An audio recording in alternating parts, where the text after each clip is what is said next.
Não havendo nada em nós que possa nos fazer mais amáveis ou apresentáveis diante de Deus, somente o nome de Jesus, acessado pela fé, que o Senhor também nos dá. É que podemos encontrar salvação para a morte, que é a consequência primeira dos nossos próprios pecados. Quero convidá-los a abrir suas Bíblias lá no livro de Gênesis, no capítulo 3. Gênesis capítulo 3, depois da leitura nós vamos orar, as crianças vão poder então retirar-se. Nós vamos orar por elas, com elas. Gênesis capítulo 3, nós vamos fazer a leitura de um texto um pouco mais longo agora, do verso 6 até o verso 24. E depois nós vamos fundamentar a exposição do tema de hoje, tratando dos olhos abertos para a promessa, muito mais com ênfase nos versos 15 e verso 21, que peço que possam ter especial atenção.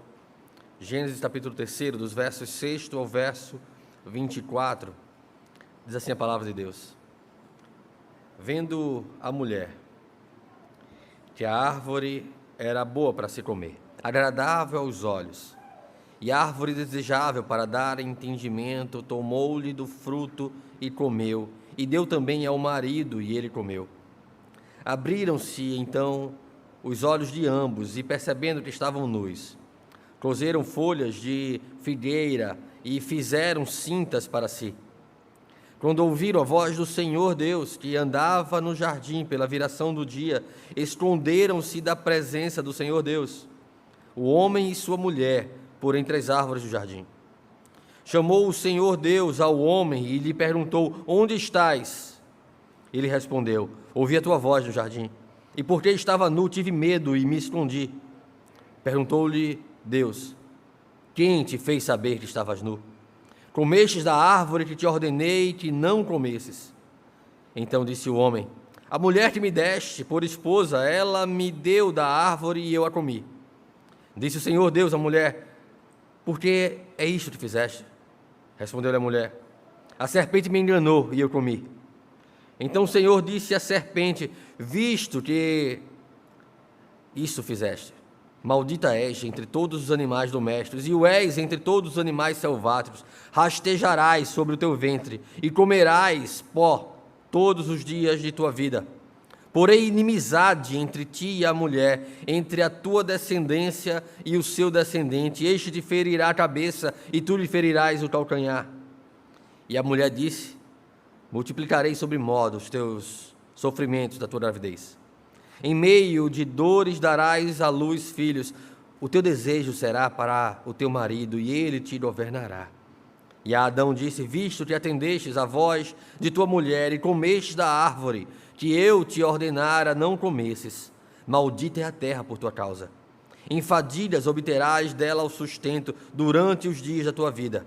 Ela produzirá também cardos e abrolhos, e tu comerás a erva do campo. Do suor do rosto comerás o teu pão, até que tornes a terra, pois dela fostes formado, porque tu és pó, e ao pó tornarás.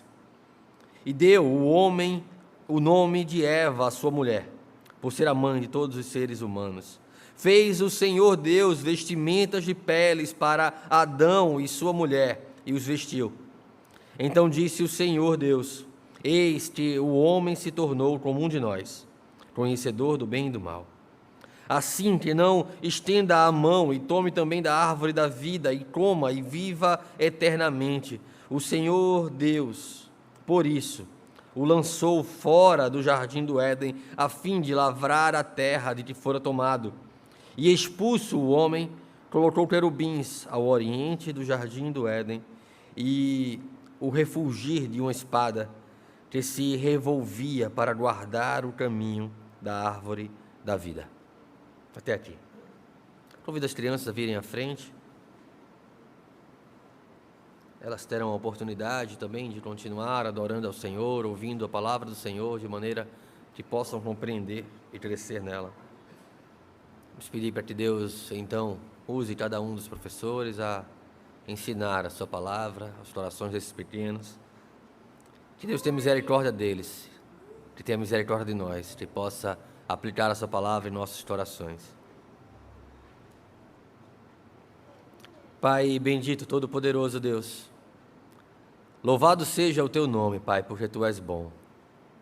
Louvado seja o teu nome, porque as tuas misericórdias nos alcançaram quando éramos ainda pecadores, porque fomos transportados do império das trevas, do governo, do domínio das trevas, e transportados para o reino do Filho do teu amor.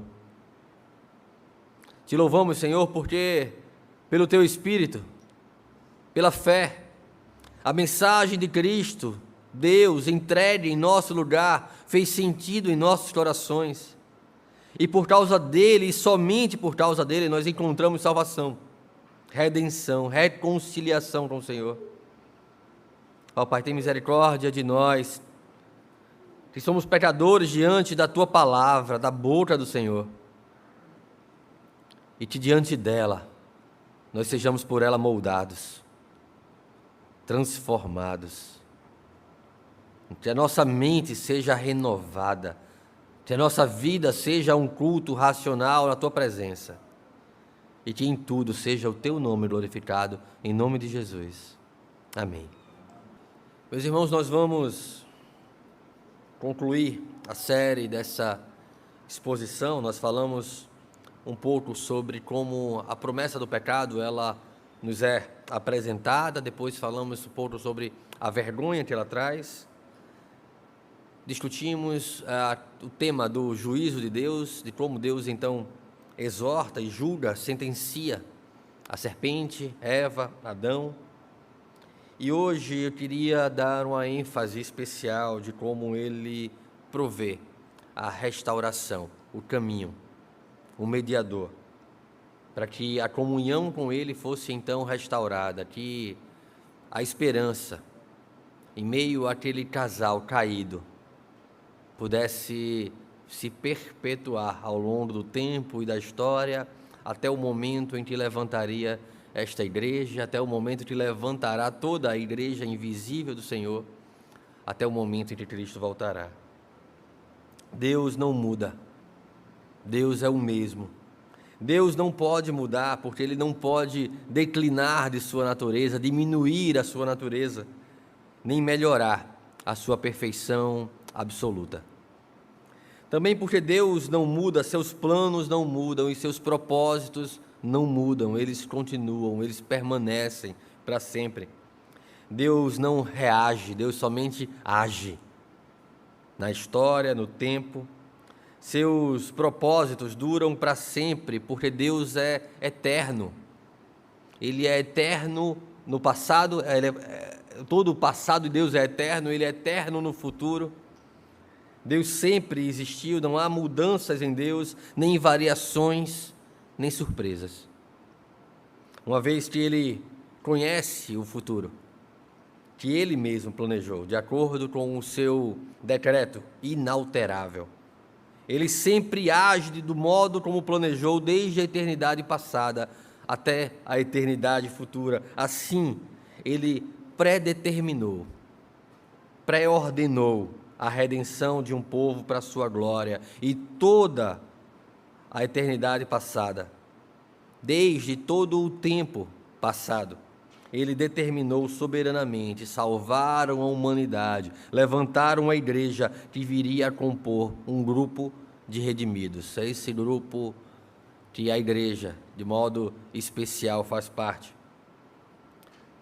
Uma vez que Ele conhece o futuro, pois Ele mesmo pré-ordenou o futuro. A suprema soberania de Deus dirigiu a sua graça salvadora para pecadores não merecedores, pois nenhum de nós poderia alcançar qualquer favor de Deus por mérito próprio, porque todos nós pecamos e todos nós temos necessidade da glória de Deus. Nós pecamos em Adão. E por causa de Adão, nós nascemos com a semente do pecado, totalmente corrompidos, inclinados para o mal, incapazes de atos de justiça, se Deus não o realizar através de nós, pela sua soberana graça. A graça salvadora de Deus ainda assim alcançou pecadores que não são merecedores dela, mas contudo foram escolhidos por ela para fazerem parte de um povo de sua propriedade exclusiva. Essas são verdades fundamentais que eu preciso que vocês guardem, estão asseguradas na palavra do Senhor. Ele, o Todo-Poderoso, fez todas as coisas, governou o tempo, governou a história da humanidade, segundo o conselho da sua vontade, de maneira que o Criador, ele não deve nada às suas criaturas. Deus não deve nada a nenhum de nós, nem mesmo aquilo que em sua graça ele resolver lhes dar. Então, por que Deus, que não pode ser diminuído nem acrescentado, porque Deus que é autossuficiente, porque Deus que não precisa de nós, porque Deus criou? Essa poderia ser uma pergunta lançada no vazio se as Escrituras não nos trouxesse de maneira tão precisa e de maneira tão gloriosa, que Ele poderia simplesmente criar ou não criar em sua soberania. Ele poderia fazer deste jeito ou de outro jeito, Ele poderia fazer com que cada coisa acontecesse da maneira que Ele quisesse. Deus não era solitário ou vazio na eternidade passada. Ele não tinha qualquer necessidade de criar, Ele não precisava criar por nenhum motivo, já que Ele era todo suficiente. Também Deus não tinha nenhuma necessidade de criar alguém para amar, pois Ele experimentava de perfeito amor e íntima comunhão dentro do seu próprio ser, Pai, Filho e Espírito Santo. Mas Deus criou para a exposição da sua glória. Deus criou para o prazer de suas criaturas, da sua criação, de experimentar a glória do seu Criador, de gozá-lo para sempre. Deus criou para que nós pudéssemos experimentar da alegria de termos comunhão com Ele. Tudo era escuridão, até que a palavra de Deus dissesse: haja luz. E o nada, a escuridão, obedeceu e houve luz, segundo a palavra do Senhor. De uma maneira muito semelhante, o nosso coração morto, o nosso coração escuro, obscurecido por causa do pecado, Deus, em determinado momento, do modo como Ele planejou, usando todas as circunstâncias que Ele havia pré-ordenado desde a eternidade passada, o Senhor nos diz ao nosso coração que esta luz brilhe, que essa luz espiritual soberanamente ilumine a nossa razão, a razão obscurecida do nosso ser, que traga, que nos conduza a Ele, que através de Cristo nos conduza a Ele, fazendo um milagre extraordinário em nossos corações, convertendo a nossa natureza, nos dotando da capacidade de pensarmos acerca da nossa condição diante de um Deus Santo, do juízo para o qual essa condição aponta e de reconhecermos em Cristo, e somente em Cristo Jesus, como nós cantamos há pouco, a razão da nossa esperança, da nossa reconciliação com o nosso Criador. Tudo era escuridão em nossos corações, até o dia em que Deus disse: haja luz. E nós tivemos o nosso coração e o nosso entendimento iluminados.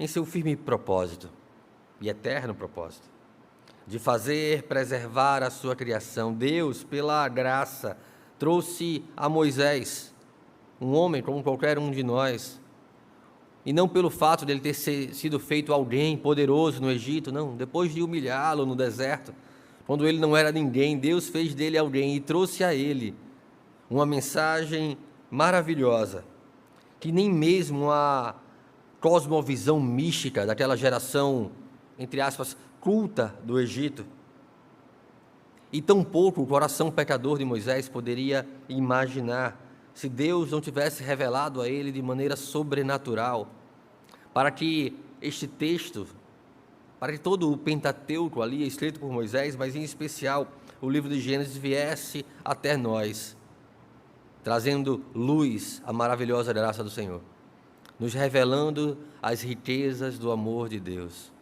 e da sua maravilhosa graça.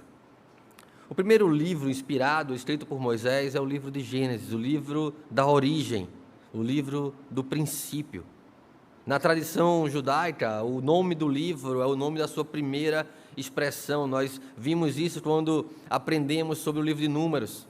Bemidbar, quer dizer, no deserto. O título do livro, na tradição judaica, ele é no deserto, porque ele vai tratar da história do povo de Deus no deserto, assim também Gênesis. Ele começa no hebraico Breshit, no começo, no princípio, na gênese das coisas, na origem das coisas. Então ele vai trazer toda a mensagem de Deus como o livro do princípio, ou o livro das origens, contendo toda a narrativa da criação de Deus, contendo toda a narrativa do primeiro pecado, contendo em especial a narrativa do plano redentivo, do início do plano redentivo, do primeiro evangelho anunciado, carregado de promessa, de restauração, de reconciliação, como faz no livro de Gênesis. O primeiro pecado, ele foi então concebido em seus corações, no coração do homem e da mulher, dando nascimento à rebeldia para com a palavra do Senhor. O primeiro pecado, ele brota de um desejo do homem que não tinha nenhuma inclinação para o pecado, e de uma maneira especial, esse momento ele é único, do desejo do homem de não querer mais sujeitar-se a Deus, mas ali, em comunhão com a serpente, em intimidade com a serpente, escolher uma promessa que apontava para longe do Senhor: sereis conhecedores do bem e do mal, sereis como deuses, ou como Deus. Era a promessa contida naquele pecado. E não só a promessa, ela trazia uma recusa em relação à palavra do Senhor, que dizia: não comerás da árvore do conhecimento do bem e do mal, como ela trazia também um desejo ou um sentimento de impunidade. A serpente disse: é certo que não morrereis, é certo que Deus não vai fazer o que disse que ia fazer. Quando o que nós aprendemos da parte de Deus é justamente o contrário. O Deus que é santo, que é imutável, Ele faz todas as coisas segundo o conselho da sua vontade. Como nós aprendemos hoje de manhã, na Escola Bíblica Dominical, é Ele quem realiza em nós tanto o querer como o realizar. Ele quem opera em nós tanto o querer como o realizar. Deus age soberanamente sobre toda a história da criação. Deus age soberanamente sobre toda a história da redenção que Ele planejou antes da fundação do mundo. O primeiro pecado, então, traz ali em Gênesis capítulo 3, verso 6, na revelação, ou no ato de vendo a mulher. Guarda esse texto, abre tua Bíblia nesse texto. Gênesis capítulo 3, verso 6. Primeiro versículo do texto que nós lemos para essa exposição. E eu quero que você possa guardar esse texto, que a gente vai voltar para ele mais ao fim. Vendo a mulher que a árvore era boa para comer, agradável aos olhos, e árvore desejável para dar entendimento, tomou-lhe do fruto e comeu, e deu também ao marido, e ele comeu. É interessante que na tradução standard, ela traz uma evidência que está contida no texto, no texto original, e ela traz um acréscimo aqui: e comeu e deu também ao marido que estava com ela, e ele comeu. Trazendo luz ao fato de que todo o tempo aquele que deveria proteger e guardar, e esta é uma linguagem sacerdotal, essa expressão que Deus usa aqui como ordenança ao homem no jardim, ela é uma expressão sacerdotal, ela vai ser usada para os levitas, que deveria proteger, cuidar e guardar o templo, o lugar que o Senhor faz habitar o seu nome, o lugar onde o Senhor manifesta a sua presença, como era o jardim do Éden. E nós temos um desdobramento daquilo que Deus nos instrui, que Deus nos ensina, que esse lugar onde Ele faz manifestar a sua presença, ele é um elemento primeiro, aqui, principal de todo o plano redentivo do Senhor, porque é este lugar que haverá de ser restaurado, para que o homem restaurado, redimido, possa de novo ter plena comunhão com o Senhor, e o Senhor no meio da igreja, como o Senhor andava no meio do jardim, no meio daquele primeiro casal, com aquele primeiro casal. O Senhor haveria então de manifestar-se depois novamente no cume de um monte, lá no Sinai, onde apenas um mediador poderia ir até a presença do Senhor, interceder pelo povo, ouvir da palavra do Senhor, trazer ao povo. Depois o Senhor haverá de se manifestar no tabernáculo, onde apenas o mediador pode entrar no Santo dos Santos. O mediador pode ali sacrificar pelo povo, interceder pelo povo. Depois no templo, de maneira semelhante ao tabernáculo. E mais adiante, o Senhor que havia santificado o jardim, e por isso teve de tirar o homem pecador. O Senhor que havia santificado o santíssimo lugar, não podendo entrar ali o homem pecador, senão o mediador. O Senhor que havia santificado o santíssimo lugar no templo, como fez também em cima do monte Sinai. É o mesmo Senhor que santifica o nosso coração, em que faz habitar o seu Espírito. Por isso o Senhor, como esteve no meio da igreja, Ele continua no meio da igreja. O Deus que tabernaculou entre nós, que habitou entre nós, cheio de graça e verdade, habita através do seu Santo Espírito, no coração da igreja, no meio da igreja. Então Adão e Eva, que estavam ali com o compromisso, a responsabilidade de subjugar a criação, mas de proteger e guardar aquele lugar, em vez de subjugar a criação, é conduzido por ela, é dirigido por ela para o pecado. A criação conduz, a criação lidera Eva ao pecado, Eva lidera Adão ao pecado. Toda a ordem hierárquica de Deus para bom convívio harmônico, daquilo que Deus fez e que era muito bom, estava agora quebrado por causa do pecado. O homem quis ser como Deus. Nós vemos então que o homem é tentado quando Satanás ele ataca a palavra de Deus e as obras do Criador. Adão escolheu desafiar, desobedecer a Deus, crendo na promessa do pecado e na certeza da impunidade. Ele alimentou isso no coração, na íntima relação com a serpente. Adão pecou voluntariamente, ele escolheu pecar, ele tinha a liberdade, ele não tinha uma natureza que o inclinava para o pecado, ele tinha a liberdade de poder pecar, de poder não pecar. Adão escolheu pecar, com os olhos abertos, diferente do que nós fazemos, inclinados com uma natureza corrompida e perversa. Adão pecou, perderam a inocência e entraram num estado de culpa interior, sendo levados à vergonha, sendo levados a esconder-se do Senhor e então a serem sentenciados pelo juízo do Senhor. É uma realidade difícil, dura, perversa, que o pecado expõe à criação, e em especial a Adão e Eva. A partir desses pontos, seus corpos agora começariam a morrer também fisicamente. Eles haviam morrido espiritualmente, agora tomados pela culpa e pela vergonha, também seus corpos haveriam de morrer fisicamente, envelhecendo, deteriorando-se. Isso seria transmitido a todas as futuras gerações, como é também nos nossos dias. Deus havia criado o homem à sua imagem e semelhança, e agora o homem caído também criaria o homem à sua imagem, sua própria imagem e semelhança, caídos, deteriorando-se, mortos espiritualmente, e através da mulher, que havia conduzido o homem ao pecado. Gênesis 6, 5, ele vai dizer que o Senhor viu que a perversidade do homem tinha aumentado na terra e que toda a inclinação dos pensamentos do seu coração era sempre e somente para o mal. Essa é a condição depravada na qual o coração do homem foi submetido por causa da queda. E por isso nós aprendemos nas Escrituras que carecemos da glória do Senhor, que sem Cristo não podemos salvar a nós mesmos. Tudo aquilo que nós repetidamente somos expostos sempre que somos confrontados pela palavra do Senhor, nos temas que dizem respeito à nossa salvação e a nossa própria incapacidade de nos salvar. Sem Deus, né?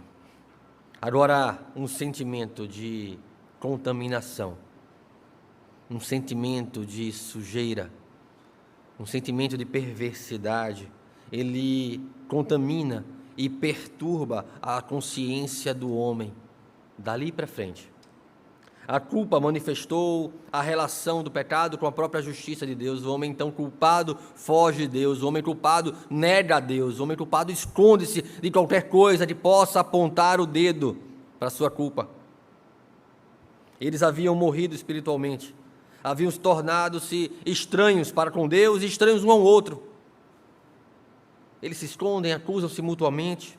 Houve um rompimento pela morte espiritual com Deus e da própria harmonia do homem para com a sua esposa.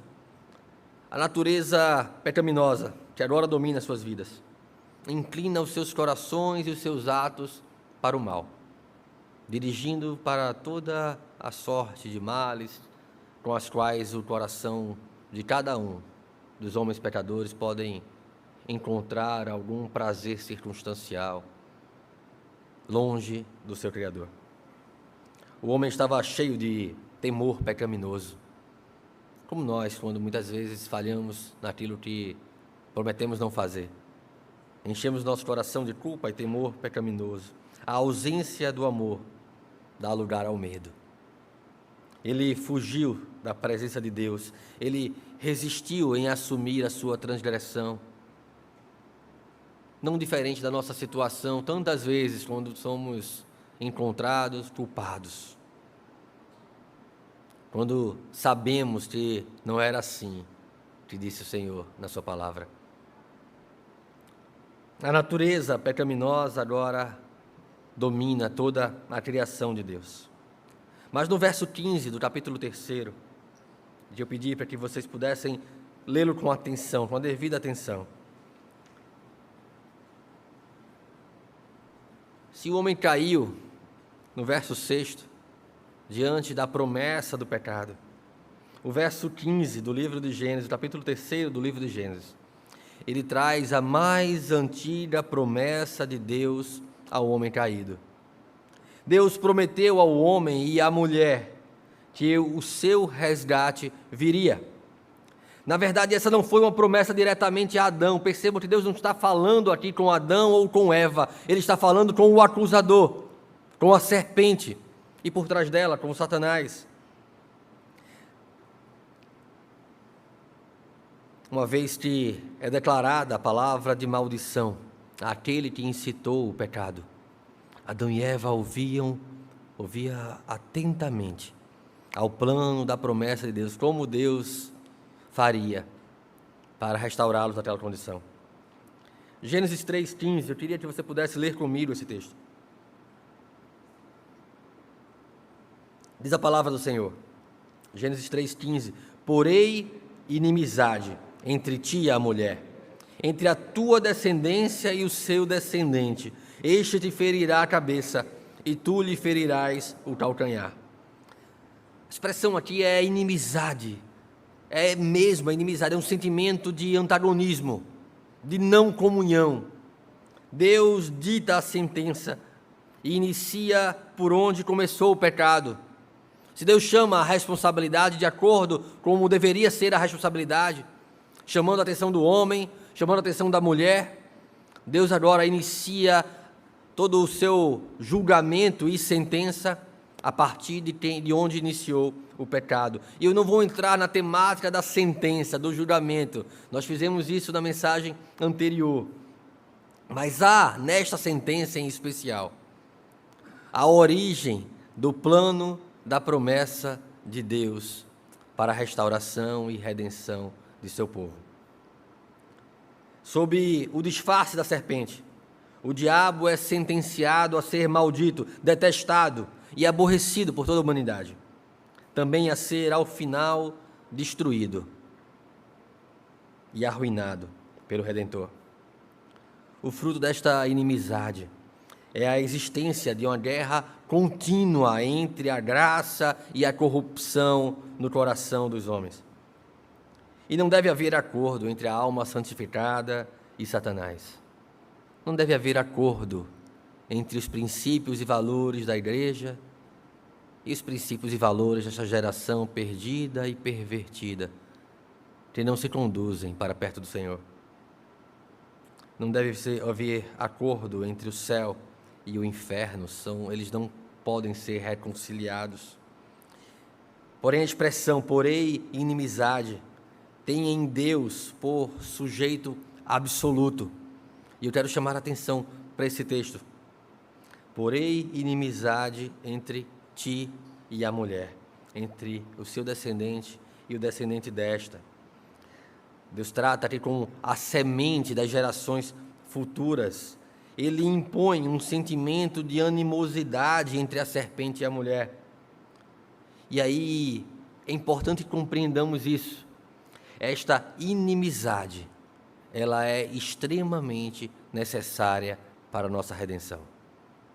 Essa inimizade é o fundamento ou o resultado primeiro de que nós fomos regenerados.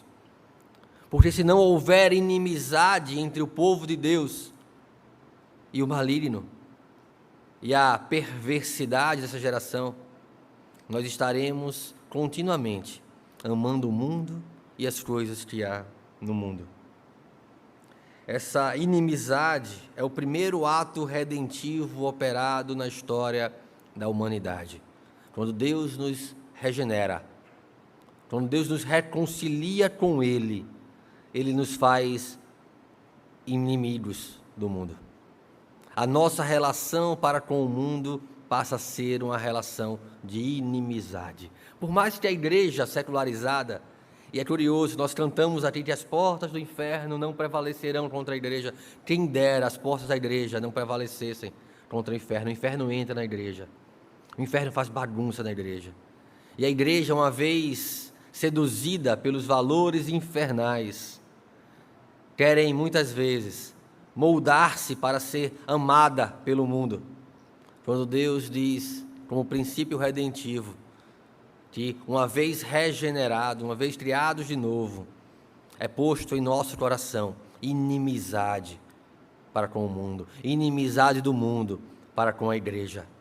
Cristo, o Santo, uma vez em carne, uma vez colocado nas mãos de pecadores, não teve outro fim senão a morte, por causa da inimizade entre as coisas de Deus e as coisas pervertidas pela corrupção do pecado. Aquele relacionamento cordial entre a mulher e a serpente no jardim, que levou a mulher, a serpente e o homem ali a uma relação até pactual. Não morrerás, sereis conhecedores, sereis como Deus, faz isso aqui. Agora é quebrado para que haja um relacionamento pactual, uma aliança com o Deus vivo.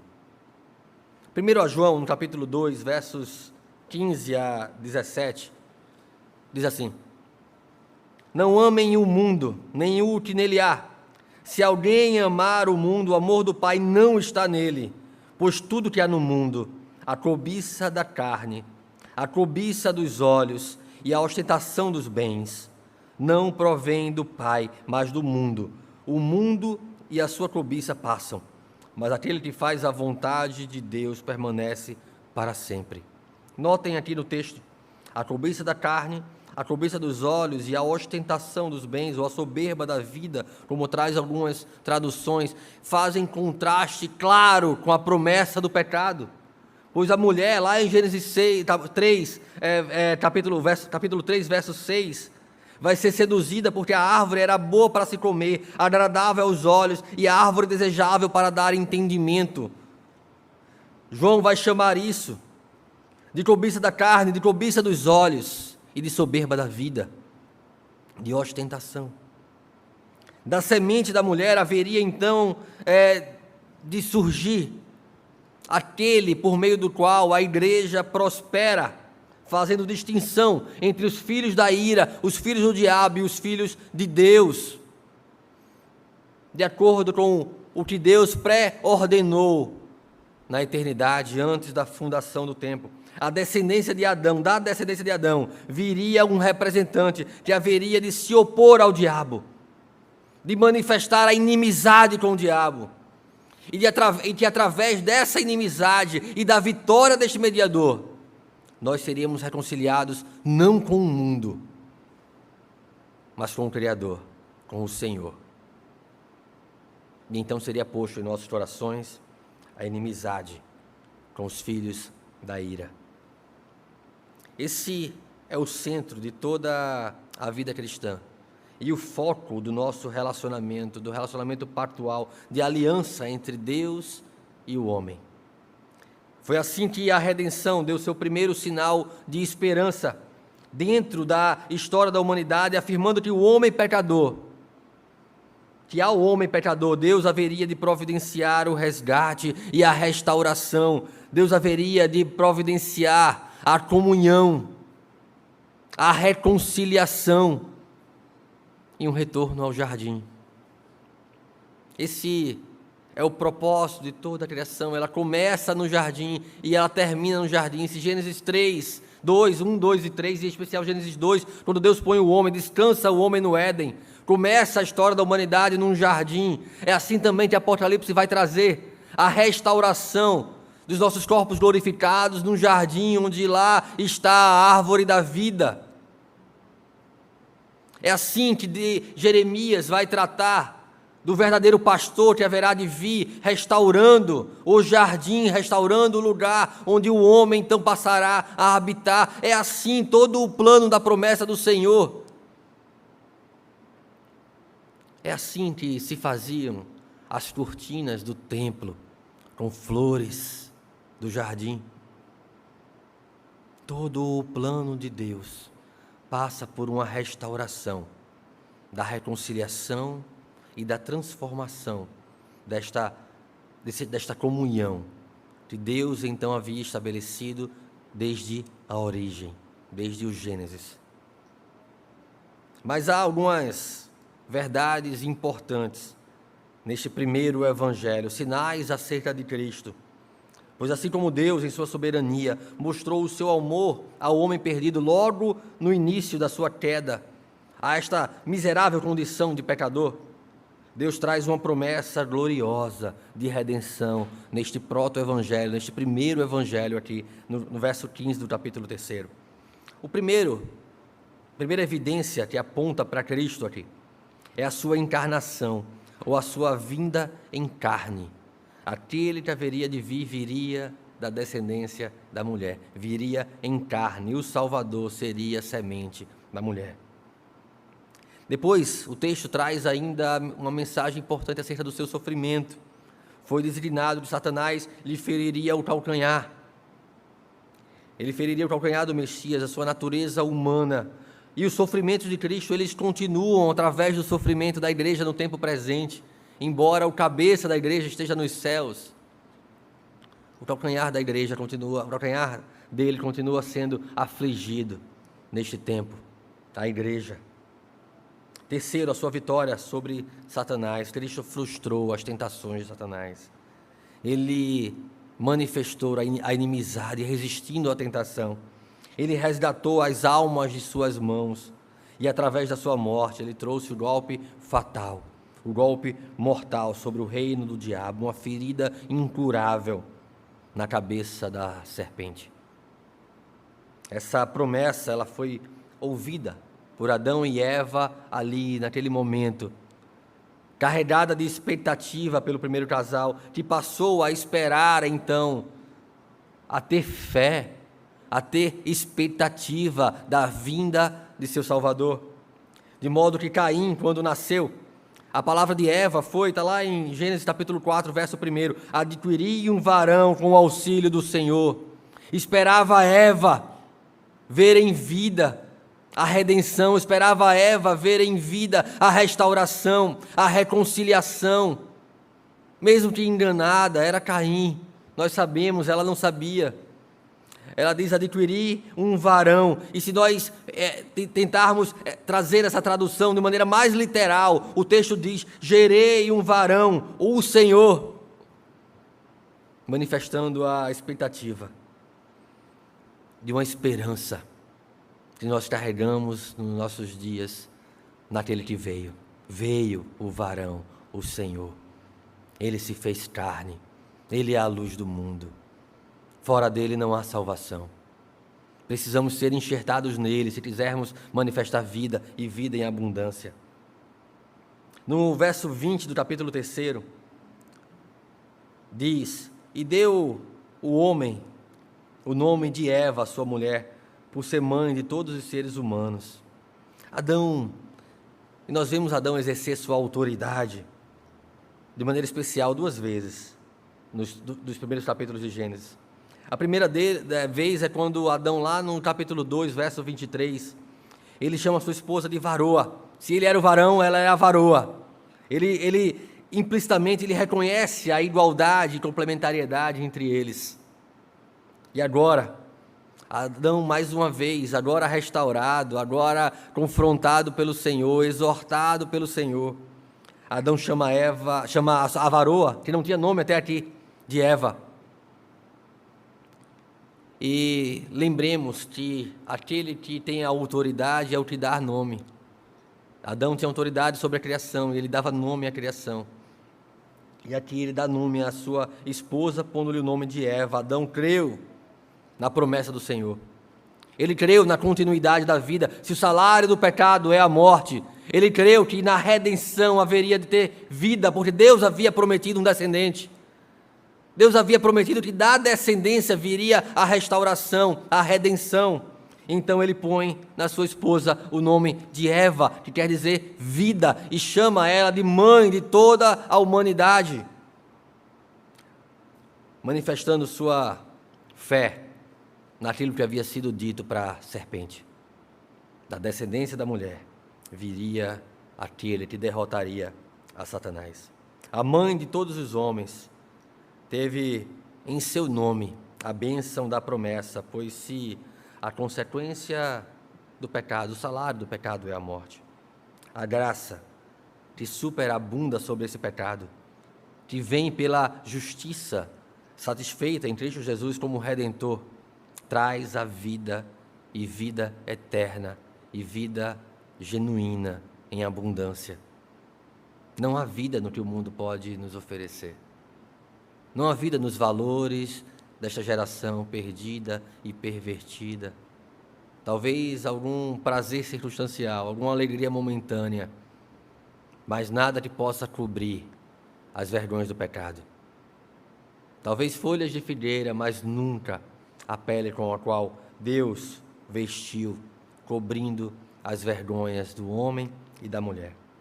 Gênesis capítulo 3, verso 21. Convido a igreja a ler comigo esse texto. Diz assim: Fez o Senhor Deus vestimenta de peles para Adão e sua mulher, e os vestiu. Percebam que, se nós nos atentarmos apenas à narrativa de maneira superficial, Deus não está tratando ali em momento nenhum de nudez, não nudez, mas Deus vai dizer ao homem e à mulher, implícito naquilo que Deus faz, que aquilo que o homem fez pela força do seu braço não é capaz de cobrir o estrago que o pecado fez em suas vidas. Que somente por meio do sacrifício, Deus sacrificou, Deus os cobriu com pele de animal.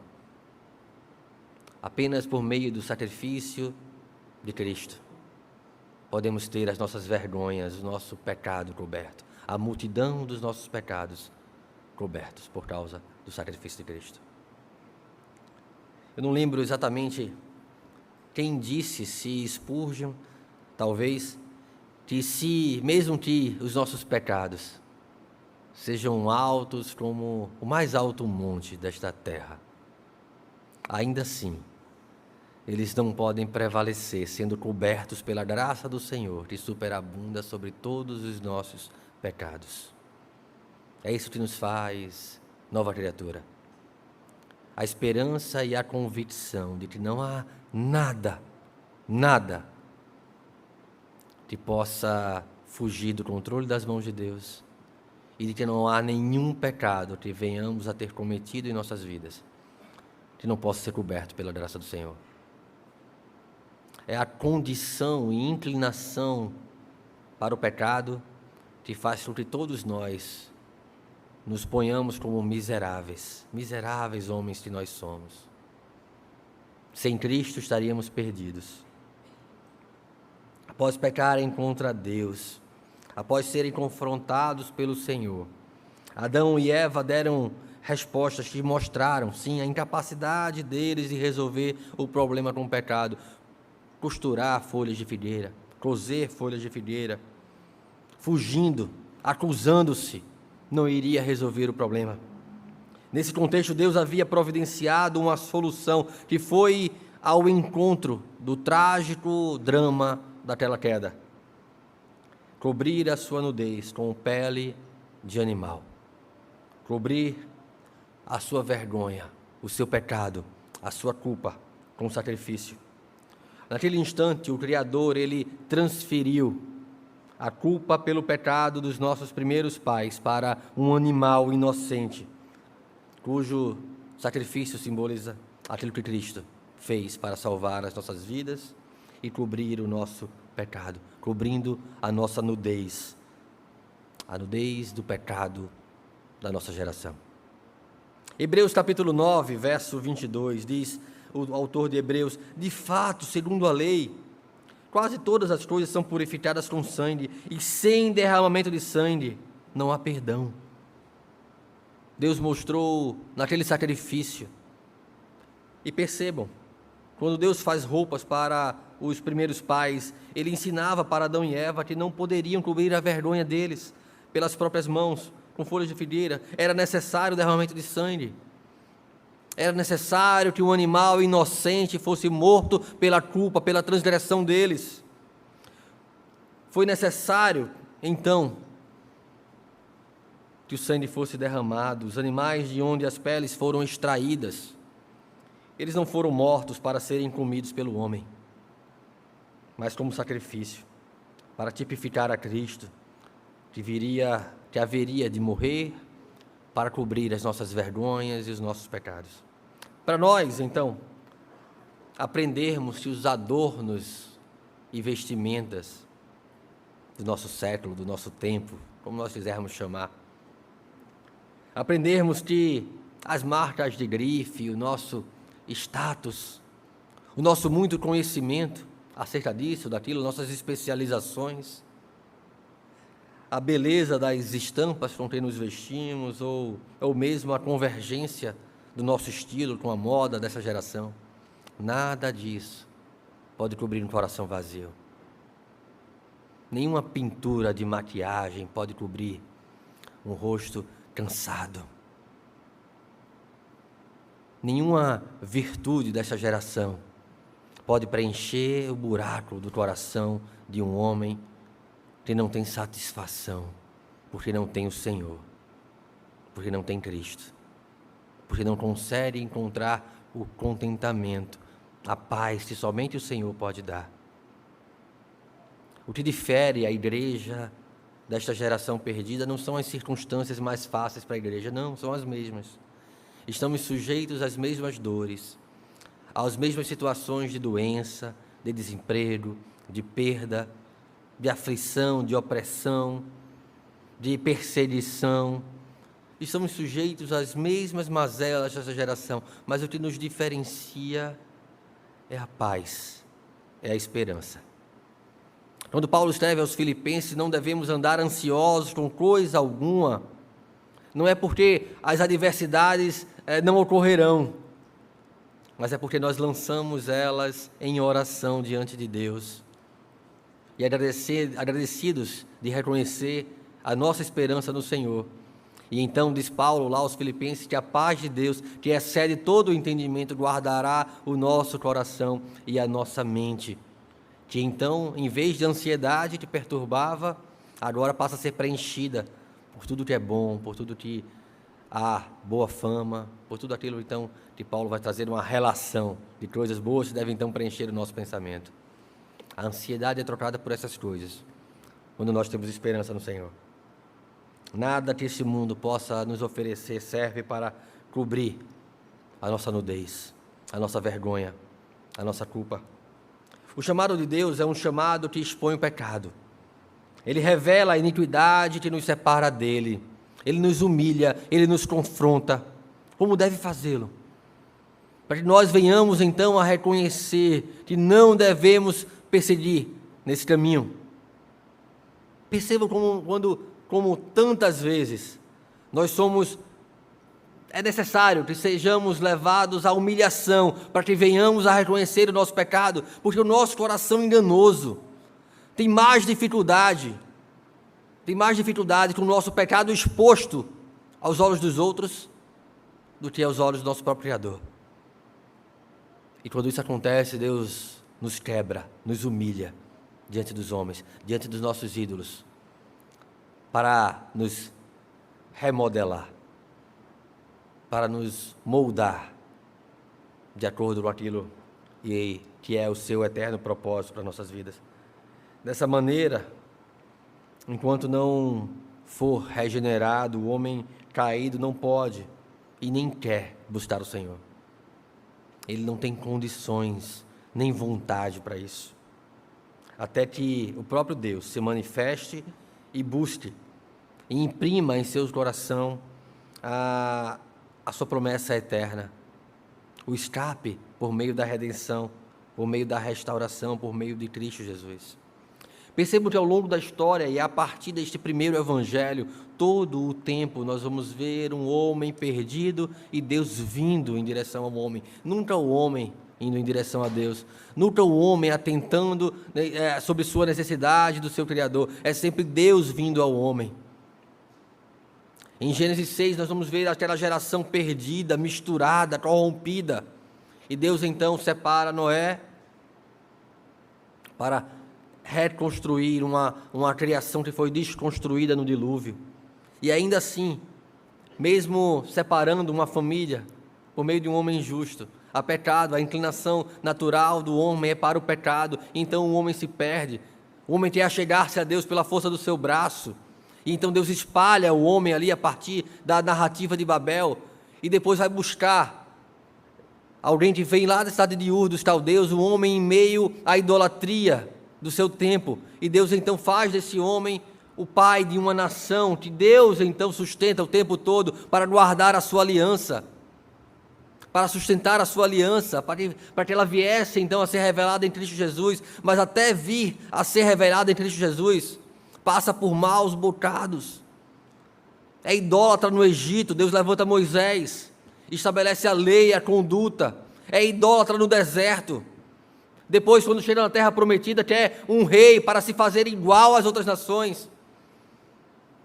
Deus então mostra que o coração do homem é perdido e pervertido, e o tempo todo é o Senhor que vem ao nosso encontro, como foi ao encontro de Adão e Eva, naquele contexto, naquele lugar, onde Deus nos encontra, e do modo como Deus nos encontra, é lá que Ele começa a nos restaurar, a moldar o nosso coração, a nos encher de esperança, de viva esperança, para a glória eterna do seu nome. Meus irmãos, verdades importantes nesse texto, eu gostaria que vocês pudessem guardar em seus corações. É que Deus garante, em Gênesis 3,15, a nossa vitória, de modo que ninguém pode nos arrancar dos cuidados e do amor do Senhor. Deus garante que da descendência da mulher, aquele que viria, que veio, que foi Cristo Jesus, nos reconcilia com Ele. E ninguém pode vir a Cristo se o Pai não o enviar. E Cristo então nos entrega aperfeiçoados ao Pai. Essa é a obra maravilhosa da graça de Deus por meio do sacrifício de Jesus Cristo. Depois dessa vitória, embora se dê através de um chamado pessoal, individual, Deus tratando dos nossos corações, ela é uma vitória pactual para a família da aliança, para que através daqueles que servem ao Senhor, que se comprometem com o Senhor, eles são capazes de remir o mundo à sua volta.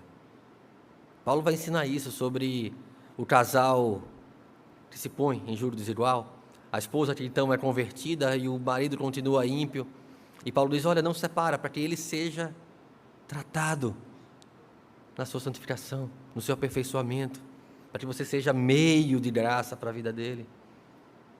Assim, Deus estende a sua aliança, de modo que nos usa como meios de graça em nossa família. E havendo pessoas em nossa família que não conhecem o Senhor, nós somos então habilitados a sermos caminhos do Senhor para a sua salvação. Óbvio que crendo que não cabe a nós, não cabe a quem quer, mas ao Senhor conceder a sua graça e misericórdia a quem Ele quer ter misericórdia. Mas nós somos chamados como filhos da aliança, como povo de Deus, como filhos de Deus, como Ele aqui expressa, a sermos instrumentos dEle para guardar a sua aliança, para manifestar a sua aliança, para viver de acordo com a sua aliança, para que a nossa vida seja um testemunho fiel daquilo para o qual nós somos chamados para ser. Deus estende a sua promessa à família da aliança. Notemos, claro, da descendência de Adão e Eva vem Caim, vem a descendência da serpente, de modo que depois nem é mais contado como descendência de Adão e Eva. A narrativa segue ali em Gênesis 5, a partir da descendência de Sete, depois de Caim matar Abel e viver errante. Nós vemos distinções entre o modo de viver ímpio e o modo de viver sob a autoridade do Senhor. O Lameque, descendente de Caim, é um homem bígamo, é um homem violento. O Lameque, da descendência de Sete, ele é um homem que tem um filho e põe no nome do seu filho a sua esperança, Noé, a quem o Senhor chama para dar continuidade ao seu plano pactual e redentivo. Plano que começou lá em Gênesis 3,15 e que chega até nós, hoje, completo em sua Bíblia. Plano de restauração, plano que nos conduz ao reino. Ou como exortados lá em Apocalipse, aqueles que têm ouvidos para ouvir, que têm os ouvidos transformados para ouvir, o entendimento aberto para ouvir. Ouça o que o Espírito do Senhor diz à igreja e se comprometam em viver como igreja, para que sejam instrumentos do Senhor, onde quer que estejam, mesmo que isso traga inimizade com o mundo. A inimizade com o mundo é a viva evidência de que somos chamados como uma nação santa. A nossa santidade há de abençoar aqueles ao que o Senhor tem separado. Porém, a nossa santidade não tem só cheiro de vida, ela tem cheiro de morte para aqueles que não conhecem a Cristo Jesus.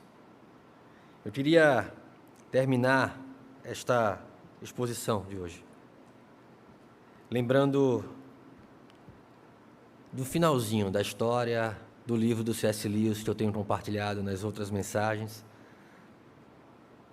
do Sobrinho do Mago, o primeiro livro que inicia as origens das Crônicas de Nárnia, quando lá no final, depois de designado por Aslan a buscar da maçã, aquele fruto especial que ele haveria de buscar e trazer para Aslan, e quando Diggory ali, o sobrinho do mago, o que no filme que vocês assistiram, certamente vocês viram o filme das Crônicas de Nárnia, o leão, a feiticeira e o guarda-roupa, aquele velho professor da casa de campo, que é o Diggory dessa história, ele traz o fruto para Aslan e ele conta para Aslan que a feiticeira, a Jades, que no livro seguinte viria a ser a feiticeira de gelo, ela também comeu daquele fruto.